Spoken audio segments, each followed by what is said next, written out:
Okay, we are live. Hi, everybody. Welcome to our first Cal collab. We're so happy to have you guys here with us today.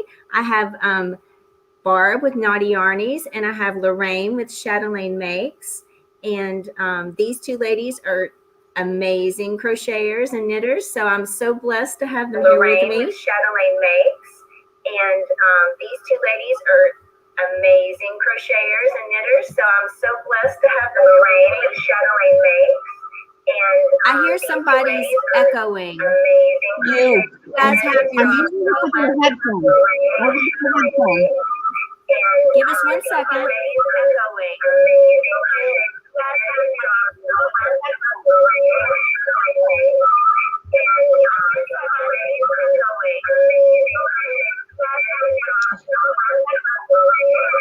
Give us 1 second.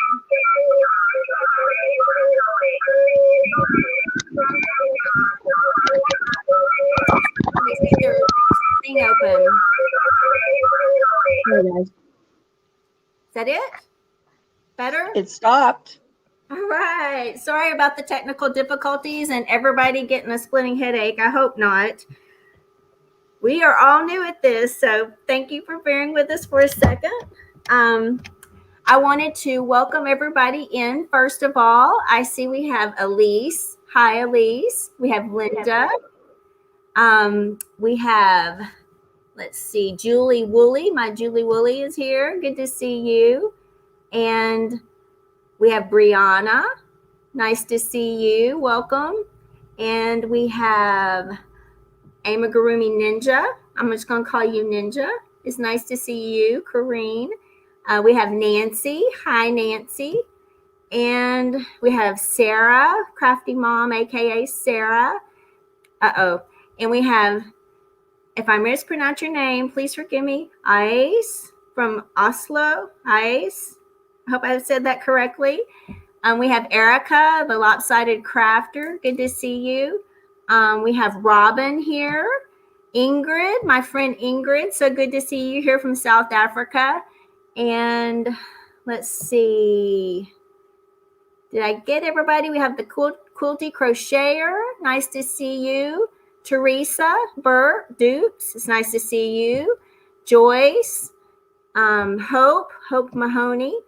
And Crafty Grandma Gina. It's nice to see you. And Iris, welcome. Nice to see you as well. So I think I've mentioned everybody, and we're glad to have you here for our first Cal collab. Sorry about the ear-busting noise. I have Barb, and I've got to bring her back up. Forgive me. There's Barb with Knotty Yarnies. And then I have Lorraine with Chatelain Makes. I'm going to introduce myself a little bit because some of you guys may not know me, and then I'm going to let them introduce themselves. My name is Gina Pike with the Knitting Turnpike. You guys can figure out how I got my name. I am a knitter and a crocheter. I call myself more of a knitter than I am a crocheter. So I'm going to be the person that has the wonky sample because I'm trying to actually dust the cobwebs off my brain. When I did crochet, I crocheted for about 3 years, and I've knitted for about 6-7 years. So I've knitted more than I've crocheted, and it's been a while since I've crocheted. Hence, that's why I wanted these two ladies to help me out with this because they're the experts. And I'll let them introduce themselves. How about Lorraine? You go next. So hi, I'm Lorraine. My last name used to be Chatelain, and that is why I chose my channel name the way it is. And I make more than just crochet. I knit. I've gotten into some crocheted necklaces and stitch markers. So I do a lot of make some other stuff as well. So my channel can expand that way. I started knitting. First, I learned how to knit when I was 10. I really don't know how long I did that for, because when my sister taught me how to knit when I was crochet when I was about 14, I was not knitting at that time. I knitted for crocheted for maybe 5 years or so. and kind of just dropped it off due to financial reasons. And then I started doing that again. I started knitting in the early 80s and started to gradually bring in crochet into that. So knitting and crocheting, I've got probably about 40, at least 40 years worth of experience, but not continuous. So, and I wouldn't call myself an expert at it, but some items I make are pretty good. So I've gotten into yarn dyeing. My daughter calls me a yarn master, and I have business cards coming, and that's what she put on them. So when I send them out, at first I think I'm going to put in training, because with the yarn dyeing, I'm still experimenting. I've been doing it for maybe 3 years now, and I'm starting to do it more often. So I'm getting experience from that. So eventually I will become a yarn master. I like that. Okay, over to you, Barb. Yeah, Barb, go ahead. Okay. Hi, I'm Barb from Knotty Yarnies, and I have started my fiber journey when I was 9. Our school in Ontario had an after-school program that taught us to knit, and we had one boy even in the knitting group.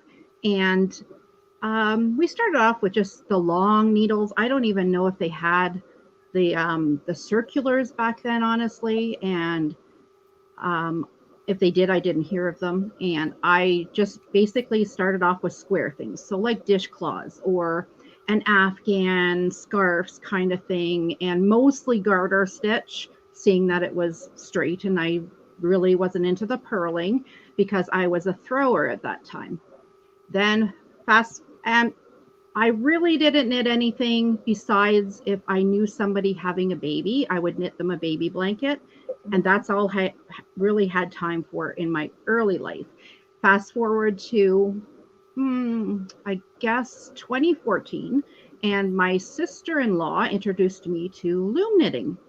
And I thought, oh my goodness, that was pretty darn neat. I said, oh, that's something that I could do. My hands are starting to get a little bit of arthritis in them, so I found it easy to hold the big thing. And then I found Mikey, now the Crochet Crowd, but then he was also did a lot of loom knitting videos on YouTube. So that was my first introduction even to YouTube, actually, as a learning tool. And I sat there and I did everything from hats to blankets to socks. And then I eventually ended up doing this hat, and it looked like a Santa Claus was on my head. I did his nose and his eyes and his extra hat on top. Like everything was done all on different sizes and shapes of looms. And I actually really impressed myself. Then I did a reindeer one as well. And then I kind of said, I think there was a crochet piece that I had to do is what it was. And I was really intimidated, but because I tried when I was 16 with my aunt, but she didn't know the knitting terms. She just kept telling me, put the yarn over this, go in that. And she didn't explain exactly what the stitches were called or really how to do it. That's how she learned, through a book. And then, so I did this one stitch, and I'm like, I got comfortable with the hook by the time I think it was a blanket, the trim. So I got comfortable doing around with the crochet hook. So I said, I'm going to try this. So I found out Mikey had videos for crocheting.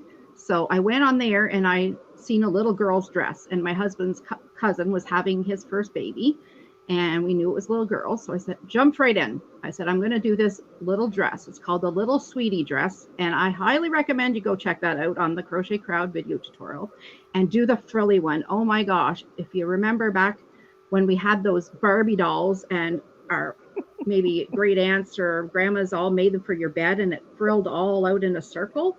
It takes such beautiful photos, this dress of a little girl. And I made that, and I have not looked back since. And then this last 6 months, I've been actually more into knitting than crochet, because I've just been found my way into, as Lorraine has, dyeing yarn, and I'm dyeing wool and getting into the wool because being up here in Ontario, I like warmth.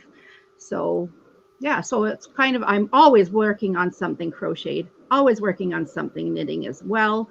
So it's kind of a nice mixture, I guess, I have on my channel. So That's great. That's great. and I too am not no expert either, Gina. I beg to differ. Looks like we had some more people come in. Welcome, you guys. We're very happy that you're here. We want to welcome you guys. Looks like Mimi's come in, and if I miss anybody, I'm sorry. We are glad that you are here and going to participate with us for the summer for a couple of months. I'm going to start, and if I say something wrong, you guys just flag me. But you guys probably know by now we're going to be making a tank top. We're going to make the America tank. The pattern is by Jeannie at On the Hook Crochet, and she has given us all a discount code if you haven't gotten your pattern yet. It's America 30, no space, just America 30, and you'll get 30% off of the pattern, and that is actually good until the 12th. So if you don't have it, you want to go ahead and grab it so you get that 30% off. Even if you can't make it right now along with us, go ahead and grab that pattern and save it for later. You know, these are going to be up on YouTube, and you can come back and watch anytime for tips and stuff to make it later, you know. Let's see. I'm not sure exactly where to start. I have a lot of questions. I have made my swatch. I know we have, or should I mention the groups first and then we go into the swatch? Okay, we do have a Facebook group. It's called 1CALCOLAB. And we would love for you guys to join. We'll have all this stuff in the description box for you guys to go find the links. But join our Facebook group. We're asking you guys to post pictures. Either post a picture on Facebook, or you can email one of us, or all three of us. It doesn't matter. But or you can also post on Instagram. And if you post on Instagram, you want to do the hashtag 1CALCOLAB so that we can easily find the pictures. But we're going to be doing from the pictures. If you post a progress picture, and it has to be a little bit more than a swatch for today, we want to see that you have started this. We're going to be having a drawing a few days before we have our next live. It's going to be the Friday before we have our next live. Is going to be the deadline, the cutoff for us to have that drawing. Did I get that right? I think the date is, let's see, the date on to post pictures for this time will be, I think it's May the 10th. No, May the 17th. Yes, the 17th, because the next live is on the 21st, and that's going to be on Lorraine's channel. We have to have I'm sorry, go ahead. The draw is going to be the weekend of the 21st of this month. Right, we're going to do it on the 21st, right. We'll announce that, and the 21st on Lorraine's live.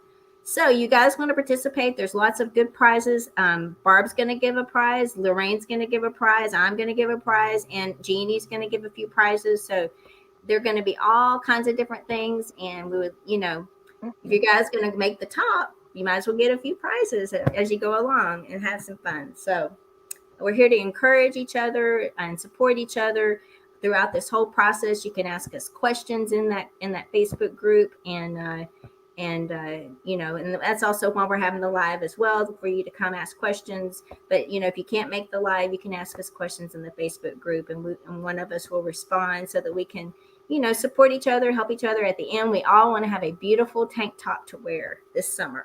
So I'm not sure exactly where you guys want to start. If you have anything to say.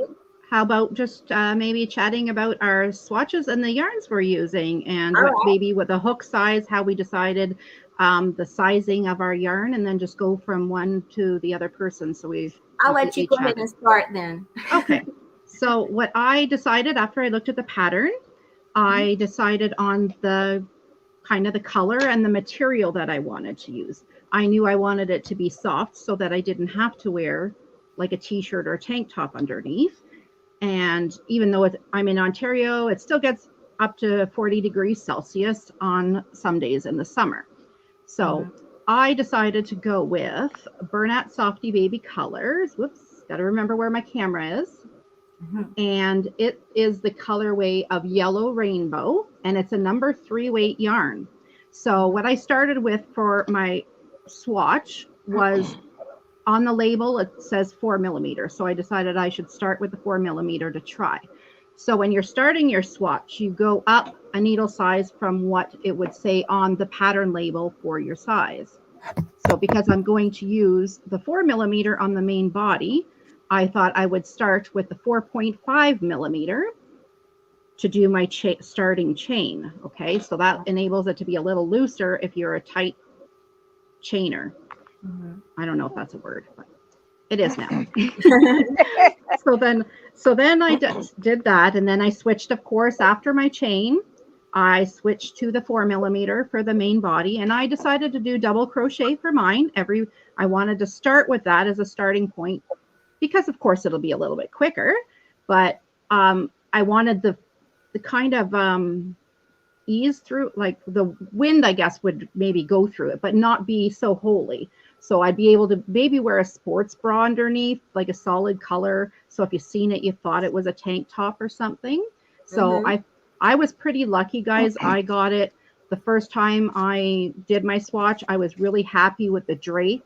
And that's why in my video on Friday, I recommended doing a larger size swatch so you can see how the fabric kind of feels and the flow of it. And even if you were to want to put it against something to see if you could see through it, that's what I decided to do. And then, of course, you're going to need the 3rd size hook that Jeannie asks for, and that's going to be for the cast off.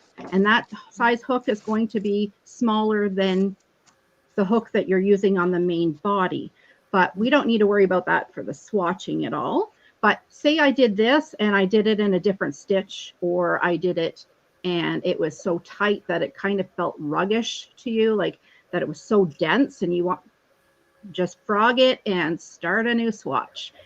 You could even do a pattern type instead of just double crochet. You could do like X stitches, or you could get as fancy as you want with this pattern. That is it's such a versatile pattern that you can do anything with it. So I think I'm just going to stick with the double crochet for the first one. And as Lorraine had said, that she recommends doing 2, because the first one, you're kind of playing with the pattern. You're getting to know it. It's kind of like a first date with the pattern. And then by the second date, you're more comfortable and you could kind of get into it and maybe make some changes and do some fancier stitch work in there. So even a basic tee does look really, really nice, especially if you're using multicolors or a marbled or a marled yarn, anything like what we're using. I think Lorraine's using a couple together, and so that plays with it, and you don't want to take away from the color work of the sweater with a fancy stitch. There's no need to make a fancy stitch when you have color work in it. So I don't think I forgot anything about my swatch. Oh, one more thing I did. When I was swatching, I recommended everybody to measure. So measure around your chest and then figure out how much positive ease you wanted and everything. And what I decided to do instead was, because sometimes it depends on your bra that you're wearing as to so I recommend wearing the bra that you're going to wear underneath it to measure with.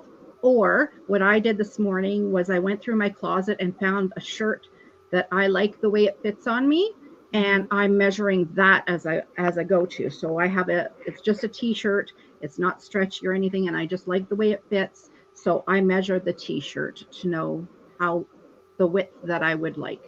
So that was my other tip. That's good. I like that. I like that a lot. Lorraine, would you like to go next about your swatch? Okay, well, I was looking to see, because I did make 2 swatches.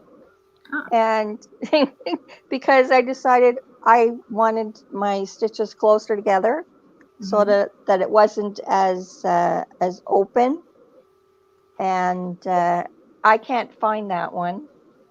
And as you can see, I took my other swatch apart so I could start my chain. But what I'm doing is I am using the Cotton Fair, like Janie did, and I am using the colorway Cream. Plus, I have a whole bunch of Bernat Matrix. Whoops, I'm backwards here. And that is a nylon polyester blend. So I do have those together, held those together. And I'm still backwards here. Right That's now you can't beautiful. see too much, and what I did was I measured the bottom part from the bottom. I'm not smaller at the bottom than I am across my top parts.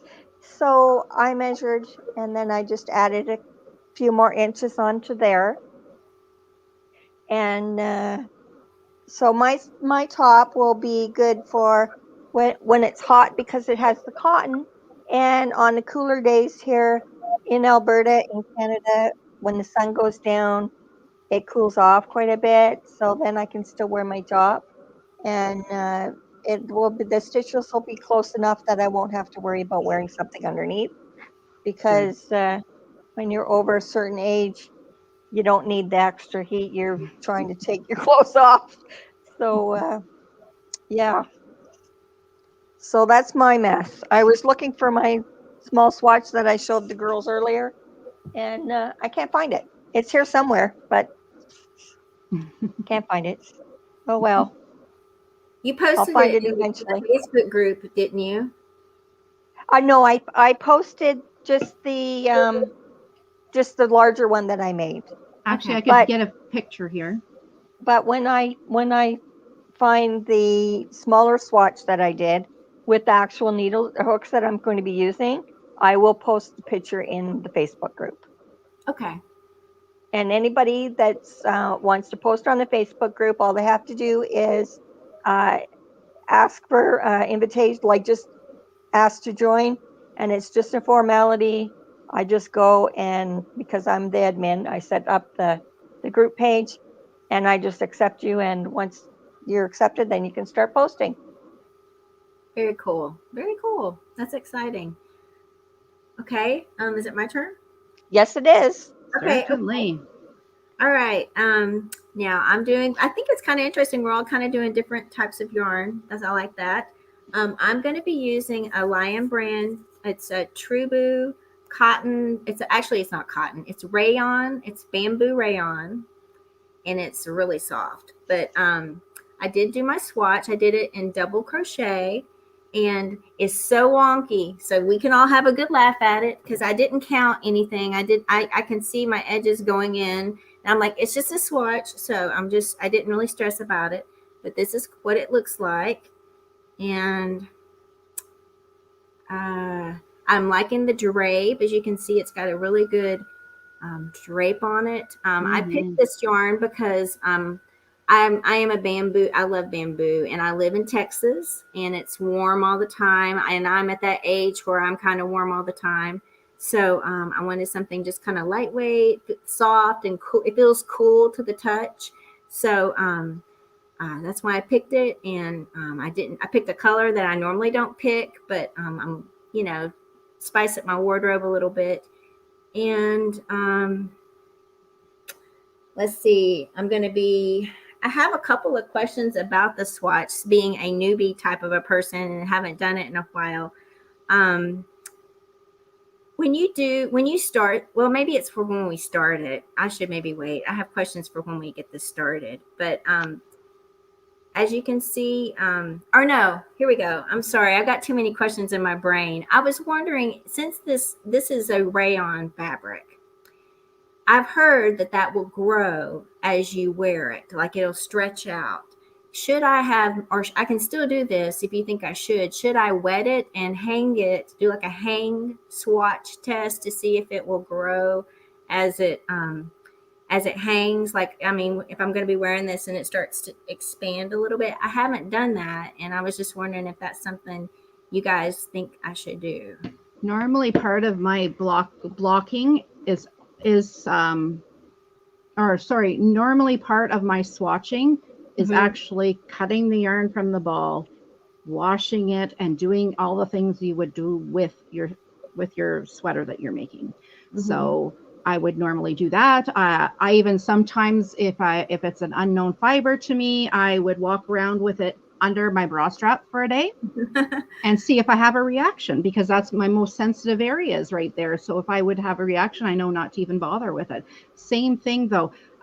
You could easily tell just by wetting it how much stretch you're actually going to get. It's really hard because it's not a very long to know how much it's kind of, because a swatch is so small for weight wise, you're not going to have the weight like you would a whole sweater if you were hanging it, right? Right. So I don't know how to answer that. Well, I've heard, like, I mean, I haven't done this. This is the first wearable I've ever tried to make. So I've heard that when people do that, like they'll put like, I mean, I don't know if it's exactly the same, but they'll put like, what are those things? Clothespins at the bottom and hang it, and then to kind of weight it a little bit more. But I don't know. You think that would work? Or Now you just made my mind think. I've seen somebody with the clothespins that actually are for the picnic table. They have weights on them, and so it pulls the picnic table down, so if it's a windy day, it doesn't blow away. So I don't know if that's something that's accessible to you or not, but that's a great idea. Or even putting something in your attached on your clothespin somehow, or maybe attached to some stitch markers that you can have a little bit of a weight, something. Just think out, maybe outside the box of something that can weight it down to try that. That's a good idea.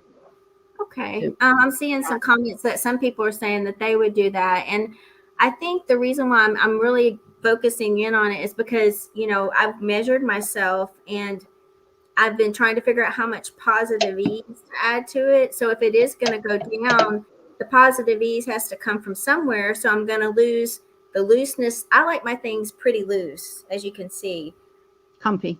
Yeah. And I don't want it to get too tight on me and feel like I'm squished in there because it fell down, and because I'm going to want to wear it because I like floppy things. So I was trying to figure out, 3 inches to the front, 3 inches to the back. I mean, it's kind of 6 inches is a lot, but if it's going to fall, then it won't be 6 inches around me. It'll be more hanging down to my legs. I've just was researching some sweaters for the fall while I was waiting for today to start. And there was one, and it was a knitted sweater. And it was actually, I think it was Andrea Mowry that had it. And it's 10 inches of positive ease.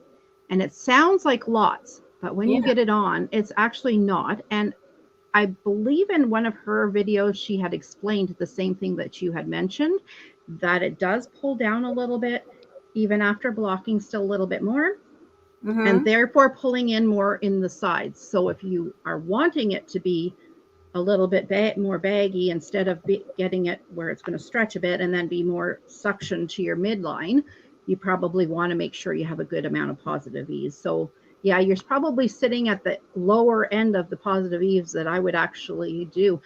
When somebody is mentioning what you said, Joyce, I think this might be good, is that, I don't mean to interrupt you, that maybe I pull a top out like that I like and just go from there, because I think that if I like that top, but I don't know, maybe add a little bit more because I know it's going to go down after I think I do need to do this swatch test before I start casting on today. I mean, I can kind of get it started, but that I don't know exactly how long to make the back, it's just another day. So I can do something like that. I did find Lorraine's photo. Oh, the camera. Yeah, there it is. I knew, that's so pretty. That is the first one that I made. That's the first one. Oh, found the wrong one then. That's okay. Yeah. I didn't post a picture of the other swatch. Oh, okay. No, I just showed it, but I didn't post it. And I don't normally myself, I'm not the type of person who actually does swatches for projects. So to me though, I think it would depend on also too, if you're hanging it to dry or laying it flat to dry, because when you hang to dry, you got that weight, that extra, and it does lengthen it. It does pull it down. So I never actually hang to dry. The only reason I suggest for Gina's was because she wanted to see how it was going to Mhm. how much it was going to pull down, because I never ever hang to dry. I never ever hang my knits or crochets. This is a crocheted sweater. It's never been hung up. Like the only time it hangs is on my body or on my mannequin. And I've always pinning and blocking, because I usually hand wash everything. I have homemade wool wash, and I use that for all my crochet and knitted items, whether it's wool or acrylic. It doesn't really matter, but I pin it out. Acrylic I don't stretch. Some wool, if it I want to have the more positive ease, and I maybe went a smaller size, then yeah, pin it. But I always recommend, yeah, laying flat to dry for sure. Good point, Lorraine. All right, we have a few more people that have come in, and I want to mention one other comment. Let's see. I see Ricola's joined us, and Crochet and Live Stuff with Deborah. Deborah said she's made this top just recently, and that she used a cotton blend and changed the stitches to extend the join DC, not to have to wear a tank under it. Because I've seen a couple of people say they're not sure about wanting to wear a tank under that. So that's a really good tip. Thank you, Deborah, for sharing that with us. Carrie is here, Carrie Alfieri. And if I'm missing anybody, please forgive me. We are just happy that you're all here. Welcome, everyone. And Angela, everybody, we're just happy you're here. If you have any questions as we're talking, please don't hesitate to put them, and we'll go back and scroll through these and try to answer them as quickly as possible. There's a question, I believe, on when the coupon code's good for, and it's good until tomorrow. So the end of the 12th. It's Right. the coupon code. So the earlier you can get it, the better, because I'm not unaware. I don't know if you know what time zone she's in, but midnight till her time zone anyway tomorrow. She's in Texas, I believe. Yes. Tomorrow, today's the 10th, Barb. So. Oh yes, I had asked her for. Oh, that's right. I had asked her for 2 days after this video, so that people, if they're watching it after, that's right. Thank you. I'm kind of running on. I'm wishing it's Tuesday for some reason, I guess. And the code is America 30 as well. A couple people might have missed that as well. America 30, and you get 30% off, which is beautiful. So go ahead. Gina, TLC, the lopsided crafter, suggests to block your swatch the way you intend to take care of it. So if you're going to wash it in the machine, then wash your swatch in the machine. So good advice. Thank you to all the moderators in our group. They're answering questions as we're chatting. They're giving links in there, and I want to say that all three of us are very, very grateful and thankful, because we're all really, really new at not just the lives, but the crochet along thing, and it's overwhelming how much response we're getting. Quite honestly, our hearts are full right now, and having all the help we can get is amazing. So thank each and every one of you. So please chat away, ask away. Somebody will answer you eventually. Even if it's after this video, you can message us at any time. We will check in frequently and answer anything that you got going on. Absolutely. We want everybody to have a positive experience making their top. I mean, this is my first wearable, so I want it to be positive, and I want everybody else to be positive as well. So I guess, are we to the point where we're ready to start casting on, or are there any questions that I might have missed that we might need to address before we do that? I've been kind of scanning. I haven't seen anybody, but I do see some new people come in, like Donna and Zach, and let's see. Yeah, there's quite a few.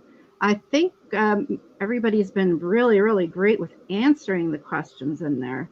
Like, that's amazing. Okay. All right. Then I have a question for you ladies before we cast on the swatch thing. Now, I know that we're going to be seaming this garment, the front to the back, right? So my first thought is, when you first start out, you have this little, should you leave longer? Yeah. Should you leave this longer to maybe use to help seam, or is it, you just, I'm just thinking you could use this to see partially seam, or should you Either just way is great. Either way is great. I've been known for it to be in my way for the whole time. Curse at the darn thing, so snip it off, but I make sure I leave like at least 6 inches to weave it in. Mhm. Or I've also used it, made a nice long one, and then used that to seam up, so it's one less set of ends to weave in at the end also. But the length that you have there, I'll say, is probably not going to be long enough to seam up the seam anyway. So if it does get in your way, just snip it maybe a little bit shorter, or weave it in ahead of time once that's your shirt project, I mean. So Right. if that was there and it's getting in your road, you have like 5 or 6 rows in, go ahead, weave it in. There's no rule saying that you have to leave them all in till the end, because if you get overwhelmed with all the ends, I've seen people put their project aside because they just do not want to be bothered weaving in their ends, and that's the part they do not like. So they put it aside and they don't get to use the project. It's like, so I'm almost like, I've told people, send it to me, I'll do it for you so that you have the project. Like, I don't mind it, but it depends on the project if I do it as I go or if I do it, at the very end. If it's going to be hundreds, I'll do it as I go for sure. Matter of preference. So What I do myself is I use the tail to sew in part of the seam. So at that bottom part seam, I take that tail and I start sewing up the seam. So far, make sure I leave enough enough of the tail again so that I can weave that in. I wasn't sure if it was mentioned just at the beginning.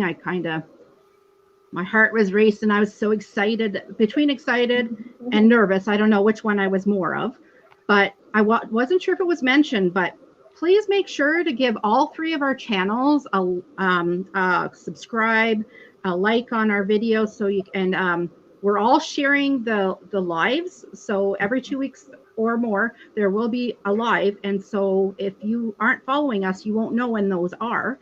And it's just one of our 3 rules for this CAL is you must be subscribed to all 3 of the channels. So we really, really appreciate everybody and getting the word out. All your fiber friends, if you're in some groups on Facebook, if you're on Instagram and you're posting your stuff as you go along, tag 1CALCOLAB, and as well as all of us as well, or anybody that's in the group that you've met and you want them to see your stuff, make sure to tag them and let everybody know, spread the word. We're all just fairly new in the YouTube world in the last little bit, so we appreciate all the love, subscribes, the likes, the shares, everything. So we really appreciate you all being along on our journey with us.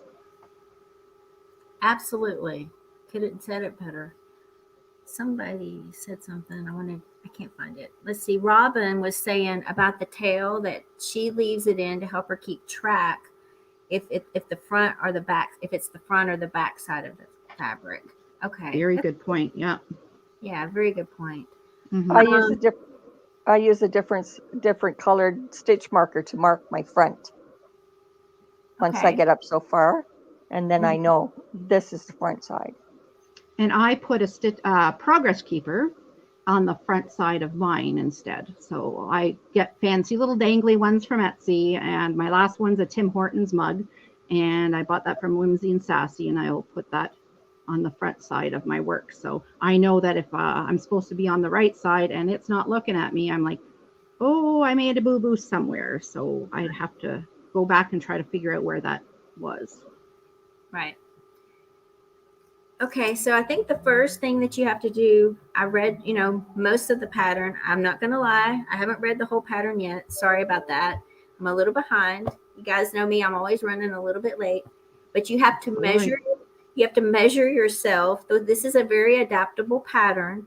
So you do have to do a little bit of measuring. Like Barb said, you can either grab a top that you like, or you can grab the measuring tape. And we're not going to ask people for their sizes. That's not what the point is. We're just going to show you, how to measure, where to measure yourself. And then you look at, are you going to add positive ease?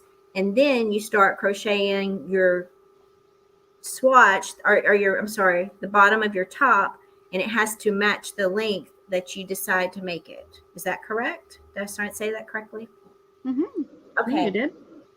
All right, so for me, I'll just share for me. My I have bigger hips than I have top, so I'm kind of small on top, bigger on the bottom, and so I measured around my hips. You know, or just you don't have to do the whole way around, but you just kind of want to do like, excuse the view, but you just want to kind of want to do from side to side because you're going to be making the back and you're going to be making the front.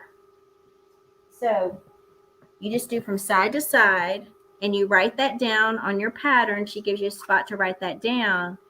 And then you evaluate if you're going to add a little bit of positive ease to it.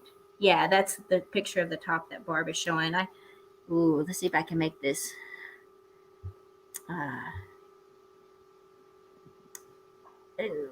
bigger. Oh, wait. I'm so sorry. I'm still, here we go. There's the, make it bigger. So you're going to be shaking. we're going to be doing the back first, and then we're going to be making the front, and then you're going to be starting at the bottom, and then you're going to be going up to the top. So that measurement's kind of important because you want to, you know, you got to get started. You kind of have to know how long to make that chain to that's going to determine the width of the back of your top. So I've got my measurement now. You can even measure yourself in several places. Like if you want to do like, you know, the top part of here, let me get everybody back up here. Still learning the layout. There we go. Okay. So you can even like measure yourself in here. You can measure yourself here. You can measure yourself down on your hip area a little bit, you know, so you can get different measurements and see how, or, you know, across the bust, if you have a larger bust, you know, and that might be where you might want to make sure it fits better. So take several measurements, take a look at which one you think you might want to go with and use that as your measurement, and then evaluate positive ease, and that determines how long you're going to be making the bottom of your top. I've started the bottom, but like I said, I haven't figured out yet about the hanging test, but I have started. But that's the first thing you really have to do to get started on this pattern is you have to do a little bit of measurements, because this top is not crochet 20, get going. This top is something that is totally custom fitted to you. So it's going to be different for everybody. Barb's is going to be different. Lorraine's is going to be different than mine, you know, so. I like to call it as a recipe instead of a actual pattern. So it's kind of like baking where it's a recipe, but you could always change and add things here and there and make it your own. So I don't know if that's a technical term for this kind of thing, but it's kind of my thought anyway, that I've always thought of it as.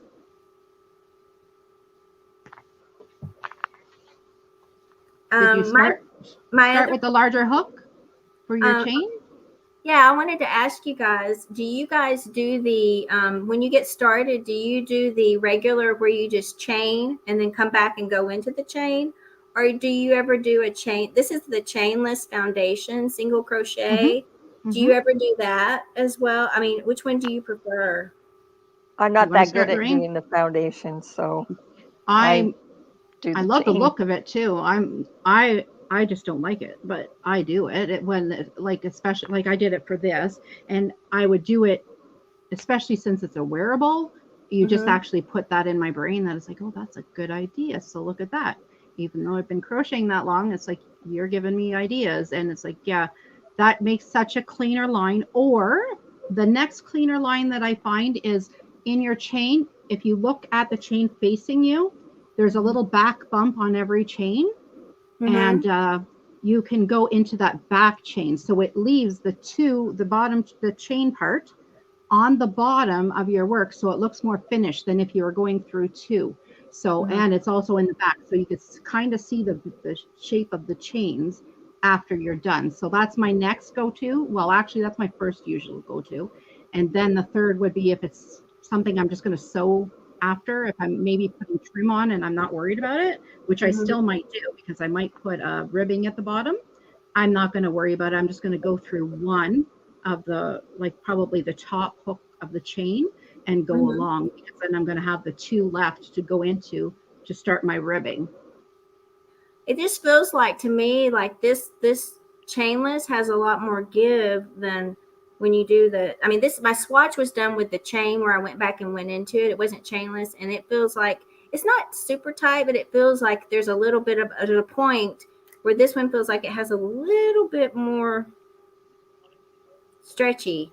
And if it's going to be at the bottom, that's kind of why I was thinking I don't want it to be cutting me off down there. Or the starting chain calls for a larger, like one size larger, maybe even go up a full millimeter size larger. So like if I was starting my chain or my hook for the main body is 4, I would go then up to a 5 or even a 5.5 to start that original chain. Maybe even the first row use that same hook and then switch after that, especially if you wanted to keep the consistency of a little bit of a stretch on the bottom in case your material doesn't have a stretch or something. Okay. That's good to know. Something to think about. And then if you do it, what's the harm in doing it, trying it, going, oh, no, that's not going to work for me. Let's see. Looks like we're having some comments over here. Let's see. Yep, they're saying that seems like there's more stretch in the chainless foundation. Robin says that. Let's see. Mandela Sparkle says, I don't do the foundation crochet. I do the chain. I do the back loop, like Bart said. Let's see. Hi, Michael. Nice to see you. I do a Crafty Mom Sarah says I do a foundation chain, and then the first row I go into not the bump on the back. So probably just the top, like going through the front loop, yeah. Okay. Of the chain. And then Erica is saying that's foundation chain's the way to go. So, it's a finished look. It truly is has a nice finished look and a clean line. But like you said, if there's no give for you, that's just something to change, or even to do a ribbing at the bottom. Yeah. Maybe even do that. Like, it's just all preference. That's what makes this pattern so wonderful, everybody, is because it's so customizable to what you want. Say you have, like, you don't want it to be super tight around your arms with a ribbing or anything, and you just want it flowy, or you want a bell sleeve, or you want the tank, so you want it shorter. Me, I might go on to make it long sleeve, even though it's a summer sweater. We get cool nights up here, so I was thinking of doing a long sweater, especially since I have 3 balls and I want to use it up, and I may as well with the yarn, and I think it would look lovely and feel just warm enough, not too warm, but just warm enough for me. But I don't get hot. I'm not at that point yet where I'm always getting the good old hot flashes, but I'm sure that's coming. As Brianna just mentioned, I'm wishing my life away, because that if it was tomorrow, it would be one day closer to my big 50. Let's see. There's a couple of people said Quilty Crocheter does the larger hook or the back bump. So, and then Linda Simpson in the larger hook, then change to the smaller hook for the body. So, yeah, these are really great ideas. I love being able to throw ideas, and that's how I learn, is from other people. I sit there. I'm not a TV person. I watch podcasts day and night. I love watching podcasts. So a lot of these people that are watching are probably people, if they have channels, that I've seen their channels. So I really enjoy getting their information and then learning, because no matter how long we've been crocheting for, there's always still things to learn and new things coming out in the crochet or even the knitting world every single day. I learned something from knitting today about how to when you're knitting along and you have a long space and you're doing color work, usually you're catching your floats as you go. I actually learned a new way to do it. So you're using a crochet hook of somehow. I don't know what it's called, but I just learned it and my mind's blown this morning. I'm like, I got to find out how to do that. So the same as with crochet. Every day we're learning and learning. And this pattern, I think we're going to all learn a lot of stuff. Maybe we'll start doing a sleeve and then, hey, no, I'm going to do 2 different sleeves. See which one you like. And the worst thing is you've wasted a few hours. And I'm sure we've all frogged a bunch of stuff. And or put stuff aside and never did finish years later. And that's why I'm going to do a whip parade this week, because I probably have a lot. Oh, I don't know. You always have a lot going on though. You're very fast crocheter and knitter and But what kind of sleeves? Let's ask that question. What kind of, I said long sleeve. I'm probably going to try to keep it as form-fitting as I can and have a ribbing. And I also am going to add a thumb hole. Why? Because thumb holes are life. And I like them longer because, like I said, I'm cool all the time, my hands, and just with my fingers out so I could still knit and crochet when I'm sitting by the fire. So how about you ladies? What sleeve length or any sleeves at all in yours? I'll let you go, Lorraine. Go ahead. I'm going to do mine just as a tank, because with the way my body temperature goes, I can be, a little chilly, put a sweater on, and less than 3 minutes later, I'm taking it off because I'm way too hot. Also, too, you can see I just frogged out my chain. I didn't use a full size up on my crochet hook, and I measured it. I have my measuring tape here. I just measured, and it wasn't at the number of inches that I require for my size. So I am actually going up a full millimeter size and not just a half. So I didn't use a bigger hook either. I'll have to start mine over as well. I did the larger hook size, but I only went up half the next size up, see. Like so the half a millimeter. Yeah. Yes. So now I'm going up to a full millimeter size larger. So yeah, I'm don't just forget. doing 0.5 for myself. Don't forget, measure after you do the chain. Oh, I'm sorry. Go ahead. Finish what you're saying. I didn't mean to interrupt. I'm just saying, measure again once you've gotten your foundation chain to make sure that you have the proper number of inches that you want for your size. And you don't want to stretch it, right? You just want to lay it and measure it. Lay it down, yes. Okay. Yeah, and it will change even after your foundation chain. It might go in even a little bit more. So I noticed that with my swatch. I measure my chain, of course, as a starting point. Then my next row, I measure, but then as you're getting into third and fourth row, it's becoming more adamant that it's a total square now. So then it's set in stone kind of, and I measured that as well. So measure as you go and count as you go too, everybody. So however many stitches you have, make sure to be counting, because some people, if they're starting in, like I do the double crochet, you do the chain. I only do 2 chains in double crochet instead of 3. I find that the edge, I think Lorraine does the same. Yes. I find the edge more crisper and cleaner. And then I go into the next stitch, and then I go into that very tight stitch at the very end, which is the second chain from the bottom row. So when I do my 2 chains on the one side, I go chain 1, and that second chain, I always do it a smidge looser so that you're not struggling to get your hook in that chain to do your final double crochet. I know there's people out there that do their double crochet under that stitch, and then they just skip that last really, really tight stitch. But now this is just my preference, but I just don't like the look of that way versus the other way. So that's the way I choose. But if that's your jam, go for it, because that's what it's all about, is trying different things and learning what it is that you like to do and how you like it to look. I agree 100%. For me, I'm going to read some of the comments, but for me, I think I'm going to probably do like just a little bit of a sleeve. I live in the South, but I don't like my arms like completely so I'll probably do like a sleeve like this, like a little bit of a sleeve, like that much of a sleeve. That's what I want to try to do. But let's see, everybody hears. Let's see, we got some good comments. Let's see, Elise is going to do a short sleeve. Quilty Crocheter is going to do a 3/4 sleeve, so because it will still be cool. Carrie says no sleeves or a cap sleeve. Deborah, Crochet Life Stuff with Deborah, is going to do no sleeves because she's in the South.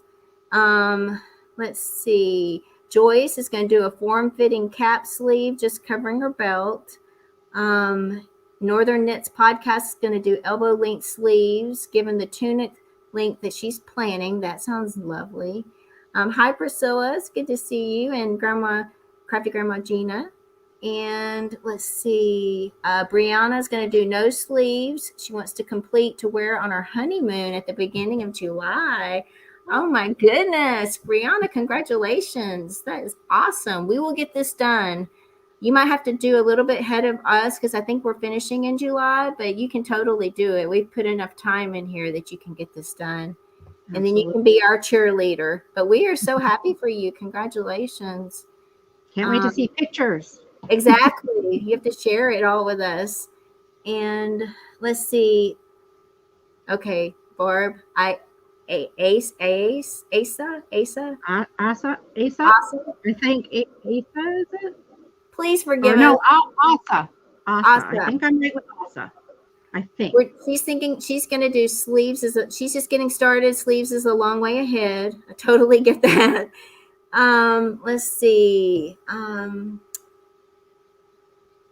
Making sure we don't have any more questions. Everybody, thank you again for answering these questions. Robin's going to do a short sleeve, she thinks, and Mimi is going to do a slight sleeve. So that sounds good, you guys. It sounds like we're going to have a wide range of different types of sleeves to make. And the Barb, what you mentioned, the point about counting the stitches is awesome because that's what I wasn't doing. And I don't know if you guys can see my swatch gets smaller at the top than it does at the bottom because I wasn't really counting. And I was just like, it's just a swatch. You know, I just want to kind of get a rough idea of what it looks like. But if I'd counted, it would have been less going in like a, what is that, a parallelogram or something? Yeah, some I think trapezoid, you're right there. something like that. But it's not smooth. And I also like the tip you guys mentioned about the sides. That's kind of what was my next question I wanted to ask you guys as a newbie crocheter. I know for knitting, when you are going to be picking up stitches or seaming, you can do things to kind of help with that. Like we can put a yarn over on the side. Is there anything that you have to do for if you're going to be seaming these garments to make it easier that you know of that, I know the edge isn't going to be totally seen, so I don't have to stress about it being perfectly straight. You want them to be straight.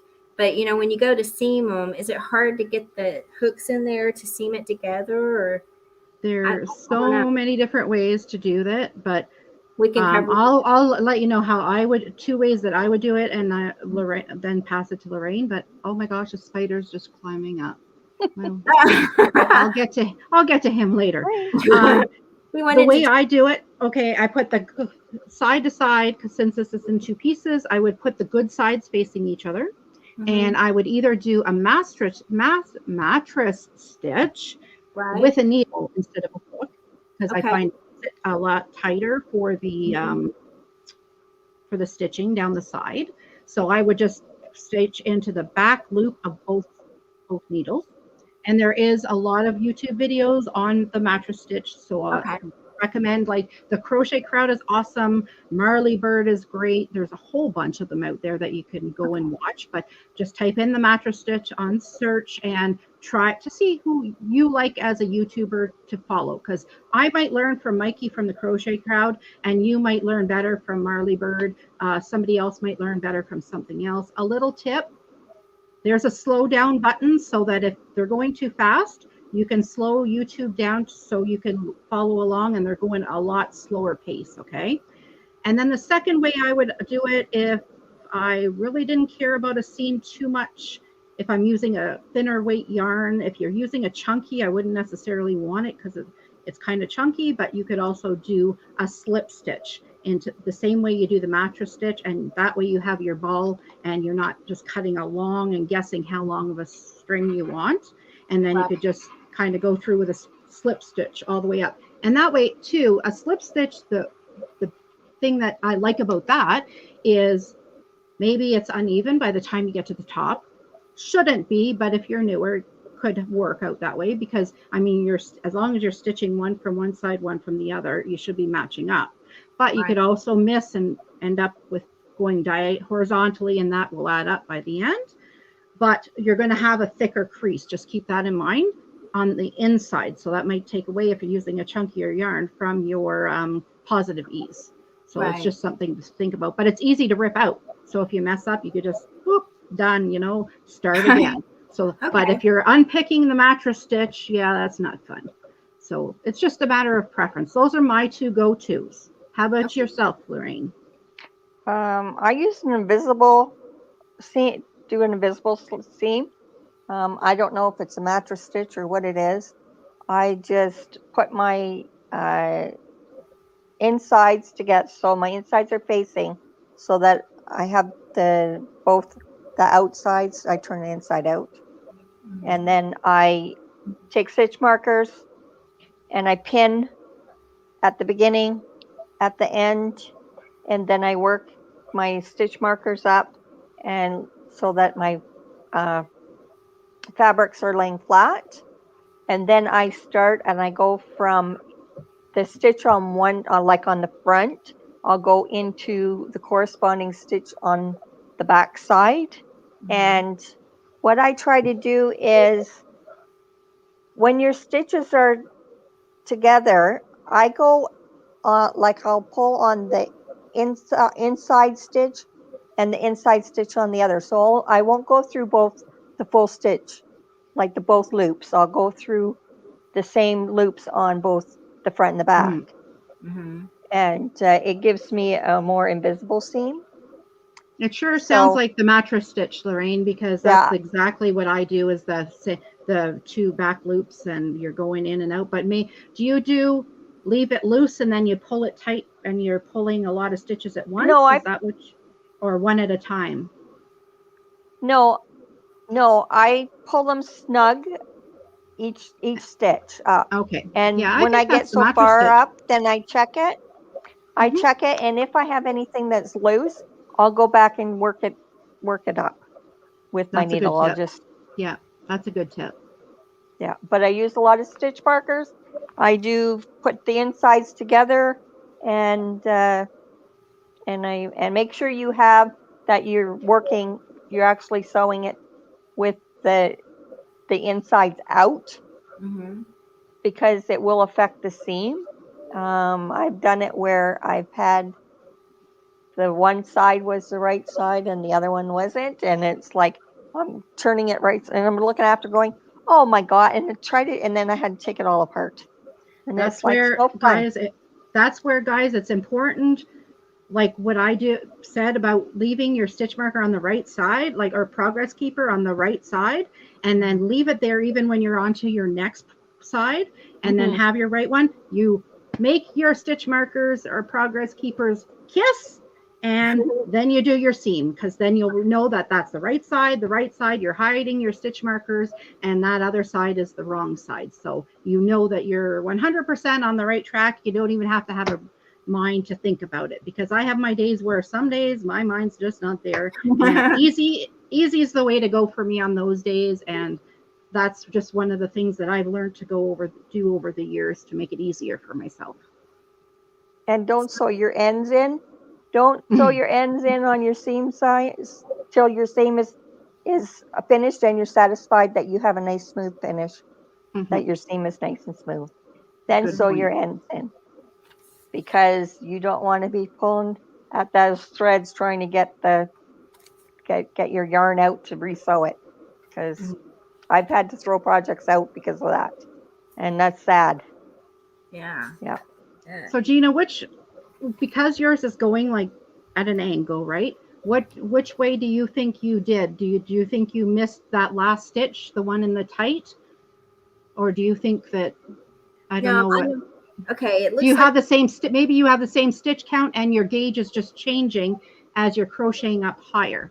no, what I did was I think I just missing the stitch count, because I wasn't checking it as I was going along, and I was just, so I think I can see, like, right here, it looks like I probably missed a stitch on this edge, and that's why it looks a little bit, you guys can see Mm-hmm. it. Oh yeah. Yeah, it looks a little bit off. So and it's going into the top. So I didn't count them at all. I just did it because it was a swatch. I was going to rip it up, but You can put stitch markers on your beginning and your ending stitches on your rows, and that way you know that's the stitch you're supposed to go into. That's the last stitch you're supposed to go into. So when you chain two, you stick a progress keeper one, like a removable, not like the knitting ones. Put it in your second chain, clip it, and then when you get to the other end, you'll have one from the previous round. So you're going to have to do that. Three on because you're going to have one on your right side. You're going to have one on that end on the chain two, and then once you do it in that where your other progress keeper is, you remove it. You do that in there. Then you chain two, put it up top into your chain two, and then go through. That's a good point, Lorraine. Things like that you forget when you're explaining something. Tips like that are very helpful to people. Also, too, on my chain, my beginning chain, I use stitch markers every so many stitches for my count when I'm doing a long chain. That way, it's like, oh crap, I lost count of where was I, and then you don't have to go all the way back to the end to the beginning and start counting your chains. So another two, because we're probably going to have to match the front to the back, the amount of rows you have, unless you want a longer back or a longer front. But another way is to have maybe 2 stitch counts. So I have a stitch marker or row counter that I click, and I also keep track on a piece of paper too with check marks.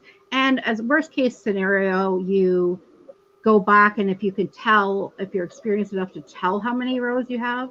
If not, you could always screenshot or take a photo of your work and ask people, how many rows do I have? People are great at counting rows for you too if you forget.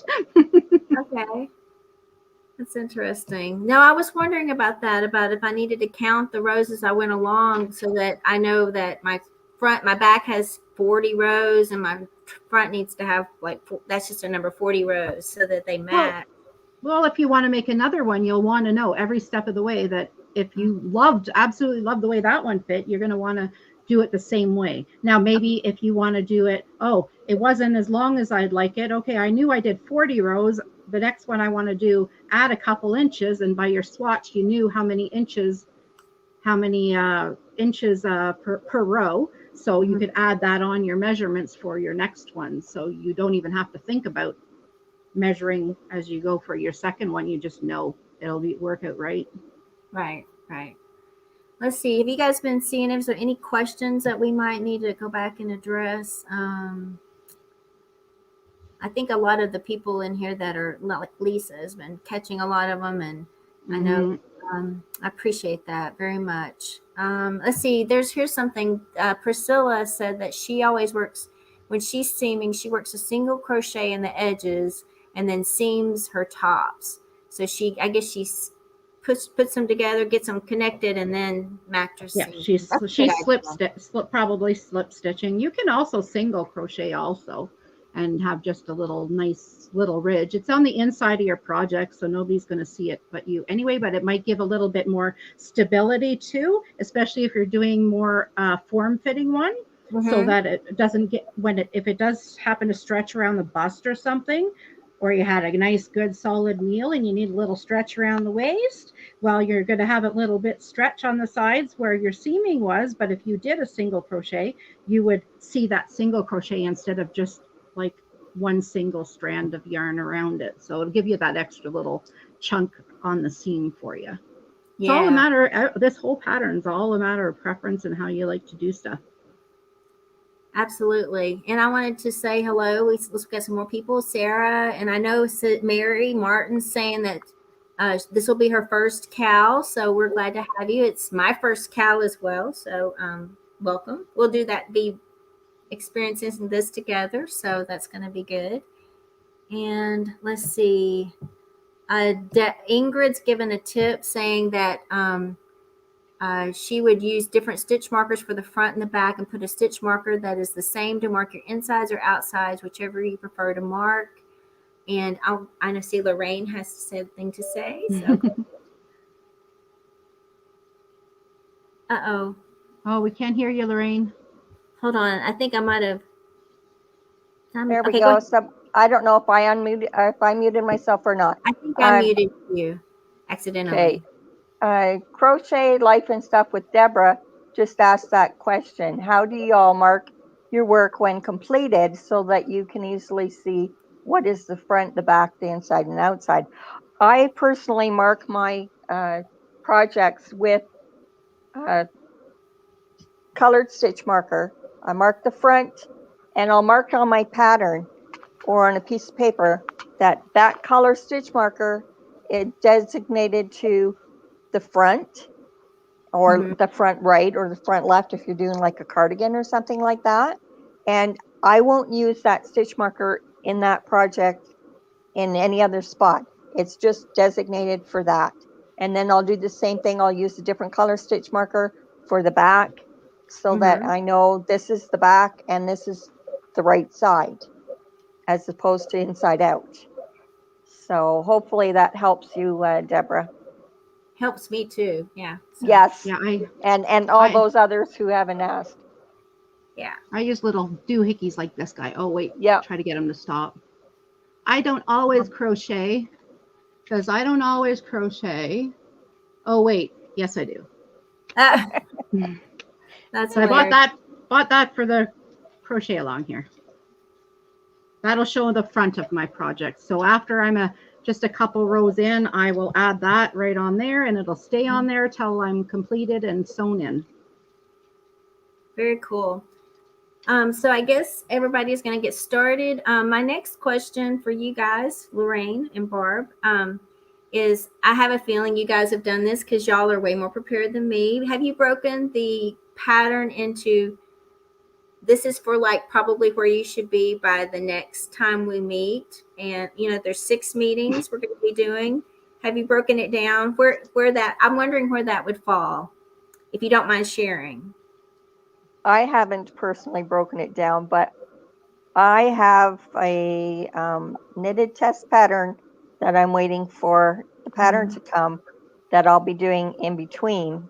And then, of course, I have my necklaces. So, but I haven't calculated. I do need to calculate and figure out, okay, we do need to keep track. But, I mean, everybody's going to be going at their own pace. Some people are faster than others because we're the ones that are hosting the collaboration and the crochet along. We're going to have to pace ourselves so that we stretch our projects out for the whole length of the crochet along, right? So, well, you don't have to feel like you need to, Lorraine. If you whip through it, like Gina said, she's just newer, so she'll be going along slower. And I've got my own cal going on until the last date is May 30th. And then I'm doing a test crochet for Kayla Osborne, and that's due in mid-June. And that's when I can really focus on this. And so mine will be really slow at first and then boom at the end. But like I said, that's why I'm going to add sleeves on too, so I could make mine last as well. So, but I will have progress, of course, because I am a multi-project person. I've always got knitting projects and crochet projects, and depending, I've got challenging projects, and I have like mindless TV knitting, crocheting patterns as well on the go. So I've always got at least like 6 to 8 things I'm working on at once. So, but my main focus will be this and my test crochet, and then my especially after once my crochet along is done. But here's another really good idea. I think it says Joyce said that when she does a single crochet seam, she uses a sport thinner weight yarn to do that, so it's like less bulky.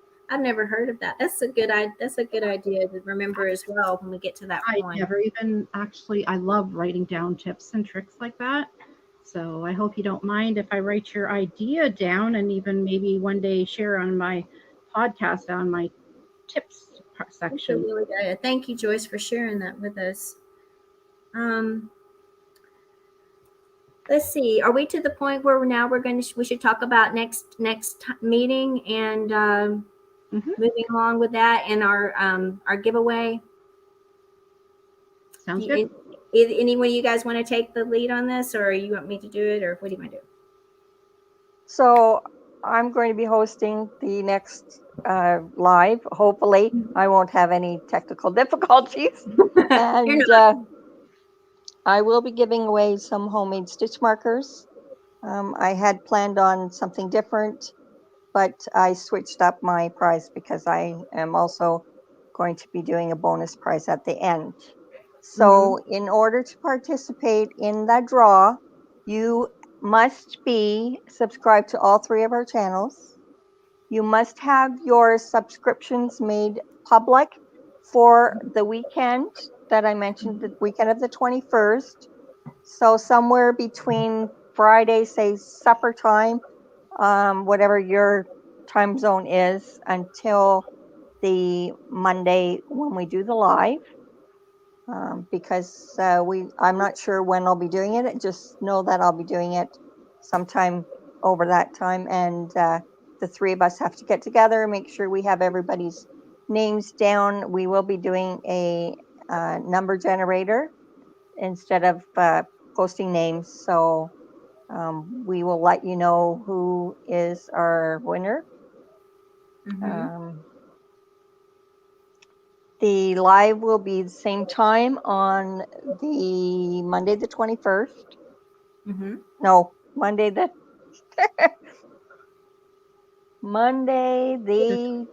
no, we're doing it, pardon me, we're doing it Tuesday the 25th.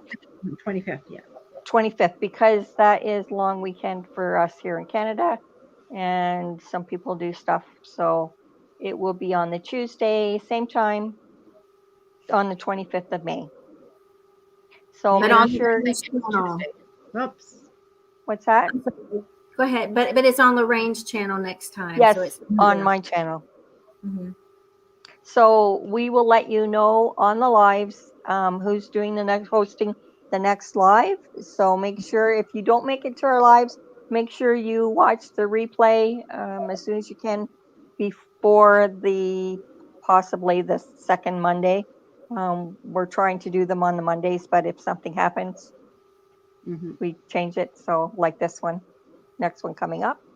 So yeah, make sure you are subscribed, have your notifications in public for that time period. You must post a picture of your progress in order to be in the running for the draws. So post your picture before, let me see. 17th? The 17th. Yeah. No later than midnight. Let's say midnight. We'll do my time zone because I'm Mountain time zone. So midnight Mountain time zone on the 17th in order to participate in the draw for going to be announced on the 25th. Okay. Sounds good. I'm excited. I think it's going to be fun. Is there any other? Have you guys been looking at the questions? You see anything that we might have anybody missed a question? Go ahead. I see that Lisa Ladybird here mentioned row counters. I do have homemade row counters that I might possibly throw in with the stitch markers. Ooh, that's nice. Let's see. Any other questions? Let's see. Elise was saying about counting. I think getting going, I'm probably going to count every row because I don't want to get off. And then if I get more comfortable with it, I might count like every few rows. But I'm so new that I think I'm just going to count every row just so that I make sure it. Because I see on my swatch I didn't, and I already did the. That's a good idea. Also, too, we have. Where am I here? Somebody just asked. Distinctive Crochet asked if she could email her picture. Yes, you can email your picture. You can post it on the Facebook group, or you can post it on Instagram, tagging the hashtag 1CALCOLAB 1CALCOLAB. Right. So as long as we either have the email of your photo or you've posted on either Instagram or the Facebook group by the required time, then you'll be in the running for the draw. Quilty Crocheter, actually, yes, the 17th of May, you need to have a progression photo sent in all those places that Lorraine just mentioned. It's just not your swatch. So you have to have at least a few rows in, and it has to be before Monday, May 17th, if you want to be in just for the weekly draw. Mhm. Every week, every live, we're going to have a draw before the live, and then we're going to draw for the next live, and you'll be in for every live draw, so as we go, and you must at least participate with one photo along the way, plus your finished project at the very end to be entered into the last one as well. Yeah. Just a slight mention. You said they can just do one of those places, right? They don't have to do all. Oh yeah, reach us at all the different. Yeah, I just meant you can reach us at all the places, but not all at once. You can just one place is fine. You're not going to get any more entries by entering at each one of those places. Just you can reach us at all those places, but just one time. Right, exactly. Good point. That's my kind of language, right? Find me at all the things. I think are we done? I think I haven't seen any questions. Have we missed any? Distinctive Crochet, you can email any one of us three ladies, and in the description box down below will be all three of our emails. You just need to pick one of us, and your name will be in for every draw. It doesn't matter which one. We will converse before the drawing date and give each other all the names, and they're going to just be on a list, and we're going to have a random number picker, and everybody will be assigned a number, and then whatever name's on that number will win the prize for that week. Hope that answers your question. And let's see, Michael, I'll get with you after this about my yarn in the back. It's from a lot of different places, so I'll have to answer you offline. It would take too long to go through all of that, but I'll be glad to talk to you about it later on. So, let's see. I think, is that everybody? Anybody have any more questions? Feel free to ask down below, and we'll wait maybe a couple more minutes. And if there's nothing else, why do we have to make our subscriptions public? It's because we won't know that you followed the rule. And one of our only rules is you need to be subscribed to all three of our channels. And if it's not made public, we do not know that you're there. So we want to know that you're following along, and you're following along with each of us, because we're trying to get our channels names out there, because want our subscriptions up, want to share the love, want more people to be involved in all of our channels and help get our numbers up. So if you can do that, if you're not comfortable with that, at least make it public for the draws until after, and then put it back to private after the 23rd of July. So on the 24th of July, put it back to private. We're good with that. We just want to know that you are subscribed to each of our channels. And it's surprising actually how many people have it set it to private, and that's just a rule. I mean, we're not like Crystal Bag a Day having over 600,000 followers. We wouldn't worry about that, but we're just trying to that's why we're doing this collaboration, get everybody's name out there and help each other along. Right, and have some fun. Lorraine has absolutely.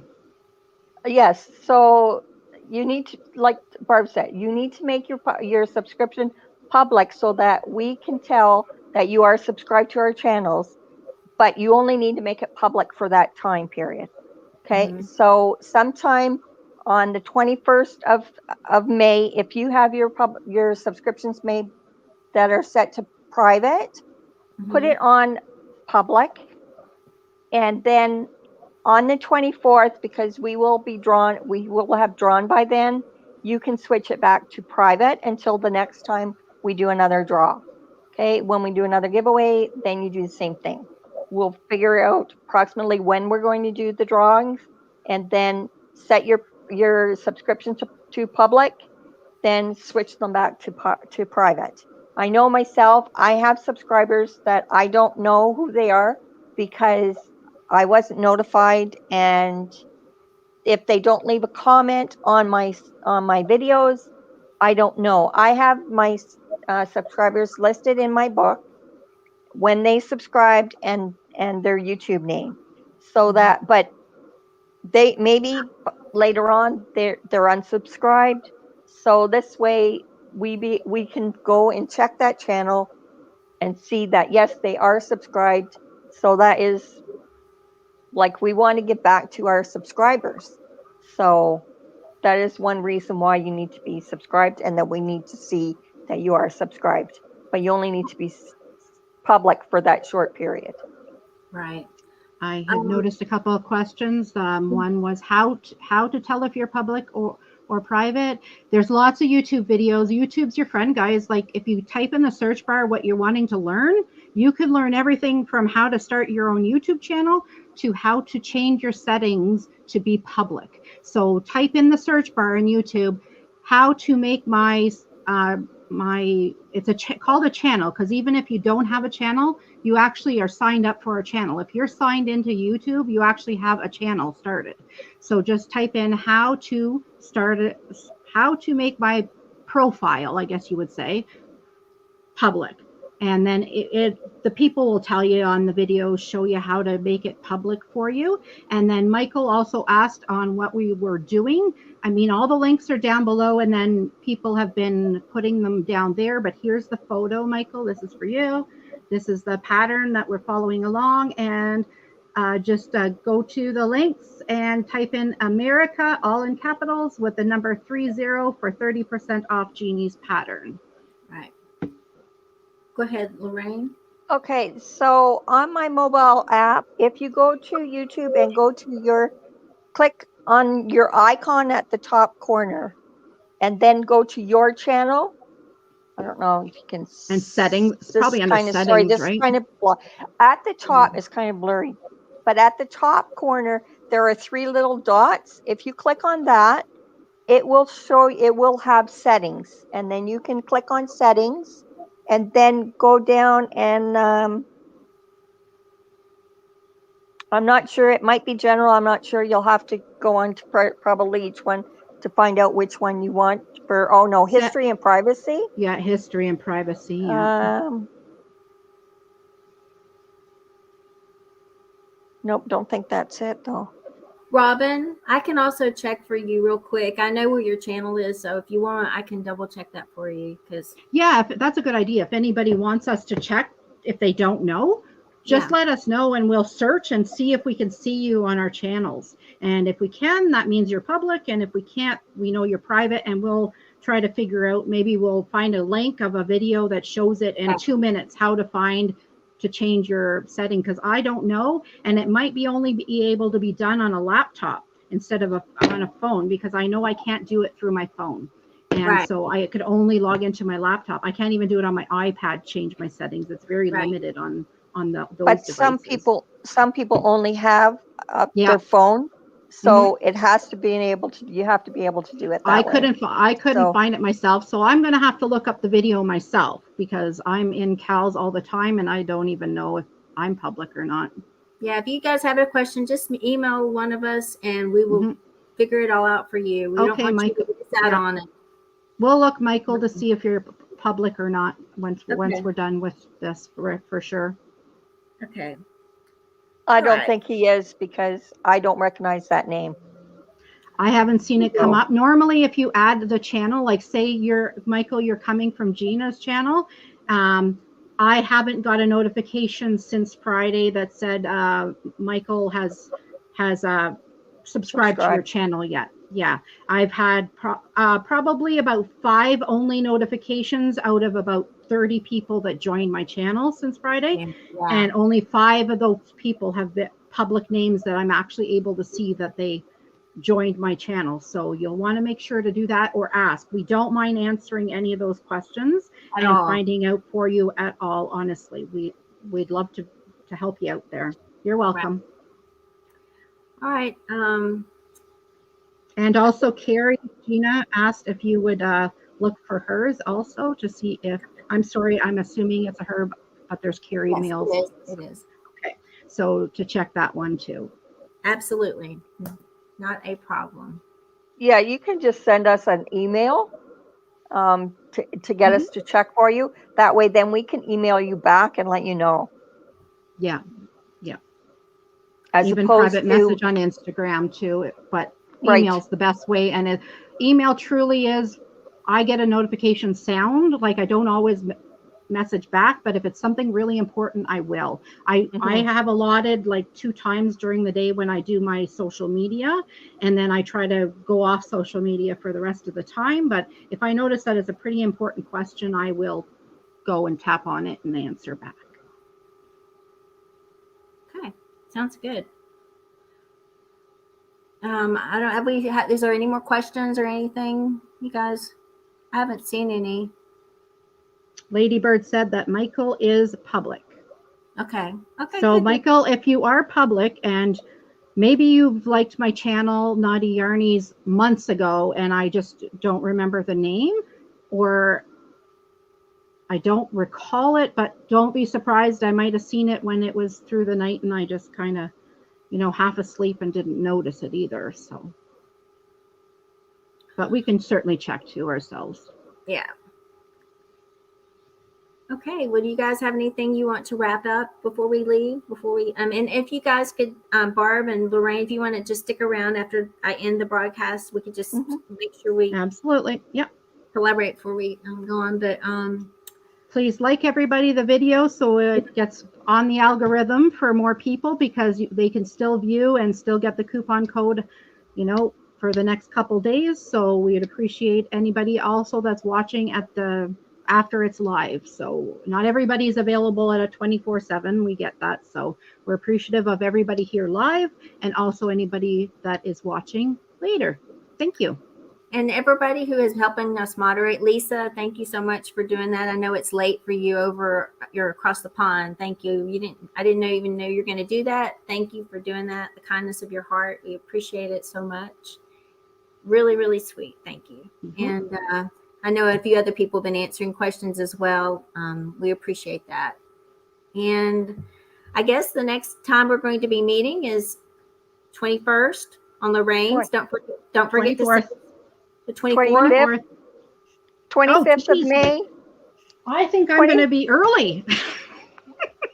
We will meet, but not with our viewers. Right. I'm 25th. Yeah. The next time, Lorraine's channel. The next live is the 25th of May, 12 Mountain Time, 1 Central, and 2 Eastern.